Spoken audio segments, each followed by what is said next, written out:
আজকে হচ্ছে রবিবার। তো রবিবার সকালে জলখাবার আজকে থাকছে আলুর তরকারি আর রুটি।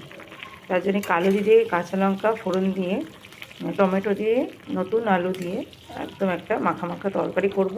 তরকারিটা হচ্ছে, সবে মাত্র জল দিলাম, এবার ঢেকে দেবো। আর রান্নাটা করছি লোহার কড়াইতে, ঢেকে দিলাম। আর এই যেখানে আটা মাখা আছে, আটাটা এখন আমি রুটিটা করে নেব। প্রচণ্ড ঠান্ডা পড়েছে, সে তো দেখেই বুঝতে পারছে আমাকে। তো এই রুটিটা করবো, রুটির সাথে আলু তরকারি খাওয়াবে আজকে। আর নলেন গুড় আছে, নতুন ছোলা গুড় যেটা, এই ছোলা গুড়টা একটু নেবো। মেয়ে খায় না ছোলা গুড়, আমার হাজব্যান্ড খায়, ওকে একটু আলুর তরকারি একটু গুড় দেবো।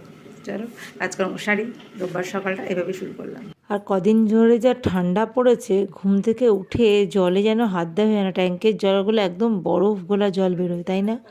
প্রচণ্ড ঠান্ডা লাগে, সেই জন্য কাজ করতে অনেক দেরি হয়ে যায়। আগে 9:30 থেকে 10টার মধ্যে জলখাবার খাওয়া হয়ে যেত, আর এখন প্রত্যেক দিন 10:30, 11:15, 11টাও বেজে যাচ্ছে এক এক দিন। আর এত বেলায় জলখাবার খেয়ে লাঞ্চটা আর খেতে ইচ্ছা করে না, খেতেই পায় না বলতে গেলে। ওই লাঞ্চ যেহেতু বানাই, সেই জন্য বসি আর কি, এরকম ব্যাপার। আর দুপুরের পর তো বিকেল কখন হয় বোঝাই যায় না, দুপুরের পর ডাইরেক্ট সন্ধ্যা হয়ে যায় এখন। তাও এখন একটু মনে বেলাটা বড় হয়েছে, তাই না? আর এদিকে দেখো আমার রুটিগুলো হয়ে গেল। আজকে জলখাবারে ছিল রুটি, আলুর তরকারি আর ঝোলা গুড়। অনেক দিন বাদে আজকে আলুর তরকারি করলাম। সাধারণত রোববার দিনকে আমরা চাউমিন, পাস্তা এইসব করি, কিন্তু মেয়ের শরীরটা যেহেতু ভালো না, আজকে চাউমিনটা করলাম না, কারণ ময়দাটা দিতে চাইছি না, চাউমিনটা তো ময়দার। সেই জন্য একদম সিম্পল আলুর তরকারি আর রুটি বানালাম, আটার রুটি গরম গরম। আর এই ঝোলা গুড়টা দেখছো, এই ঝোলা গুড়টা আমার মেয়ে খাবে না, আমার হাজব্যান্ড খাবে।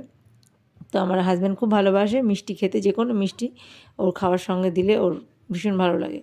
তো যাই হোক, আমরা সবাই এখন জলখাবারটা খেয়ে নেব। তারপর আরও অনেক কাজকর্ম আছে, ঘর দুয়ার পরিষ্কার করা, লাঞ্চ বানাবো, হাজব্যান্ড বাজার নিয়ে এসে সেগুলো ঠিকঠাক মতো জায়গায় রাখবো।